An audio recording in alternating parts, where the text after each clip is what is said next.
Konnichiwa minasan. Perkenalkan, kami dari kelompok 3 Kesusastraan Jepang kelas A dari Program Studi Bahasa dan Kebudayaan Jepang Universitas Diponegoro.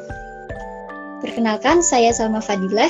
Di sini saya bersama dua teman saya, yaitu Menik Juniarsi dan Leli Aryani. Konnichiwa. Konnichiwa minasan. Pada kesempatan kali ini, kami akan mereview karya sastra Jepang yaitu novel Convenience Store Woman atau Konbini Ningen atau Gadis Minimarket. Novel ini ditulis oleh Sayaka Murata. Tahun terbitnya yaitu tahun 2016, memiliki jumlah halaman 160, dialihbahasakan oleh Ninuk Sulistyawati, penerbitnya Gramedia Pustaka Utama, dan memiliki alur campuran. Pada tahun 2016, novel ini berhasil memenangkan Akutagawa Prize dan telah terjual lebih dari 600.000 kopi di Jepang.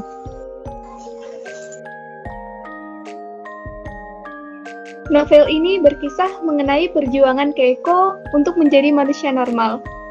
Manusia yang menggunakan standar hidup di masyarakat, seperti mempunyai pekerjaan tetap, menikah, dan mempunyai anak. Tetapi, hal ini tidak selaras dengan Keiko. Keiko Furukura merupakan seorang perempuan berusia 36 tahun yang bekerja paruh waktu di minimarket selama 18 tahun.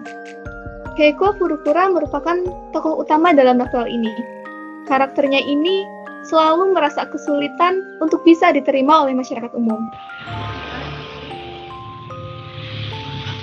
Keiko pada awalnya tidak memiliki emosi yang dirasakan orang-orang pada umumnya. Selama bekerja di minimarket, dia belajar mengendalikan emosi, belajar style fashion, cara make up dari orang-orang di sekitarnya. Bagi Keiko, meniru mereka adalah solusi agar dirinya tampak normal. Keiko juga belum menikah dan belum mempunyai pekerjaan tetap. Hal itu dianggap aneh oleh orang-orang di sekitarnya, termasuk teman-teman masa kecilnya. Ketidaknormalan Keiko ini sebenarnya sudah ditampilkan sejak awal cerita. Keanehan ini pun tidak terjadi sekali. Kemudian, Keiko tumbuh dewasa menjadi dirinya yang tetap demikian.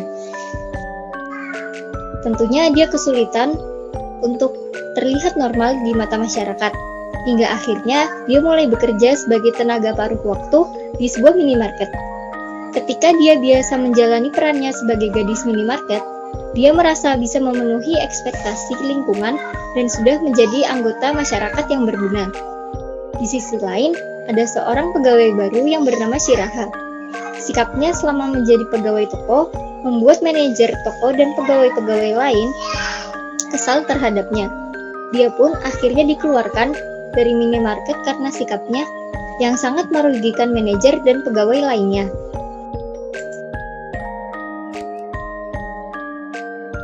Ketika memasuki tahap perkembangan yang baru, kebanyakan orang dewasa akan memperluas cakupan diri mereka. Misalnya, setelah lulus kuliah, orang mungkin akan mencari pekerjaan pertama. Setelah itu, kita melangkah ke pekerjaan berikutnya, dan seterusnya. Tetapi, Keiko ini tetap menjadi pegawai paruh waktu di minimarket tersebut. Karena, menurutnya, momen kenormalan hanya dapat ia rasakan ketika bekerja di sana. Hidup Keiko secara perlahan berubah ketika seseorang menjadi kekasihnya, walaupun bukan sungguhan. Tidaknya, orang-orang di sekitarnya bisa lebih menerimanya. Keiko dihadapkan dengan pilihan yang rumit. Ia ingin menjadi manusia normal seperti yang lainnya. Namun, ia juga sulit untuk melepaskan bayang-bayang minimarket yang telah menemani hidupnya selama ini. Jadi, bagaimana akhir kisah Keiko Furukura? Ya, kemudian tentang kelebihan novel ini. Novel Konbini Ningen ini memiliki ide cerita yang sangat unik, yakni membahas mengenai permasalahan yang relate dengan kehidupan kita, yaitu bisa menjadi gambaran kehidupan di Jepang.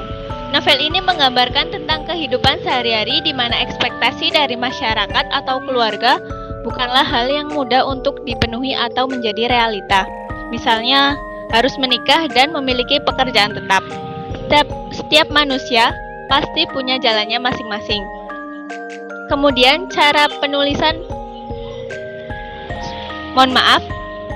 Kemudian cara penulis mendeskripsikan suatu hal dalam cerita tersebut juga sangat mendetail, sehingga pembaca mudah menggambarkan situasinya. Selain itu, karena jumlah halamannya yang tidak terlalu banyak, novel ini bisa dibaca sekali duduk. Jalan ceritanya pun sangat bagus dan karena menggunakan alur campuran, maka jalan ceritanya tidak mudah ditebak, namun masih bisa diikuti.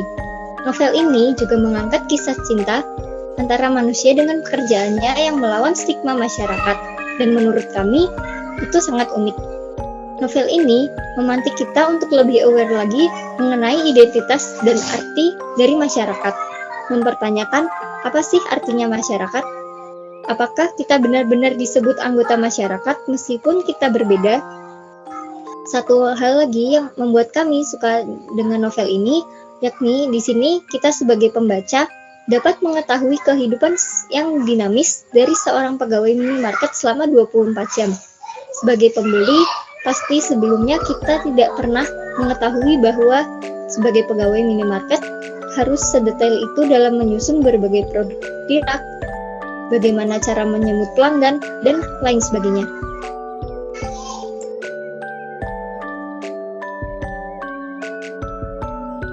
Namun sangat disayangkan, bagian akhir dari cerita dalam novel ini sedikit menggantung dan memiliki ending yang kurang cukup memuaskan. Dalam novel ini belum terlalu dijelaskan bagaimana kehidupan Keiko selanjutnya, kelanjutan hubungan asmara palsunya bersama si Raha, dan apakah Keiko benar-benar tidak normal atau mengidap gangguan tertentu. Selain itu, novel ini juga menurut kami kurang mengeksplor mengenai pemikiran-pemikiran atau hal yang dirasakan oleh tokoh utama.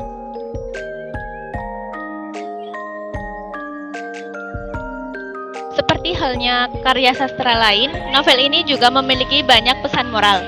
Novel Kombinininggen ini penuh akan pesan moral, yaitu bagaimana seharusnya kita memperlakukan orang lain dan menerima perbedaan dalam suatu masyarakat. Janganlah menaruh ekspektasi terhadap hidup orang lain, serta hargailah pendapat serta gaya hidup orang lain. Maka mereka akan menghargaimu juga. Baik, selanjutnya, adapun alasan kelompok kami merekomendasikan novel ini. Novel Kombinininggen ini sangat menarik untuk dibaca, karena cerita di dalamnya membahas permasalahan yang relate dengan kehidupan kita. Salah satunya mengenai bagaimana masyarakat di sekitar kita terkadang terlalu ikut campur dengan jalan hidup seseorang. Novel ini juga menggambarkan masalah sosial masyarakat Jepang yang hanya berpusat pada status pekerjaan, menemukan pasangan hidup, dan mendapatkan keturunan. Mereka menganggap hal tersebut merupakan satu-satunya cara menuju kesuksesan bersosial.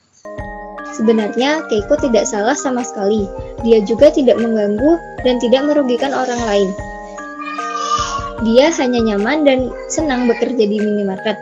Namun, sebagian masyarakat menganggap bekerja di minimarket selama 18 tahun dan tidak pernah menjalin asmara adalah suatu hal yang aneh. Jadi, apakah novel Kombinininggen ini recommended untuk dibaca? Sekian review karya sastra Jepang dari kelompok kami. Kurang lebihnya mohon maaf. Terima kasih. Arigatou gozaimasu. Arigatou gozaimasu. Arigatou gozaimasu.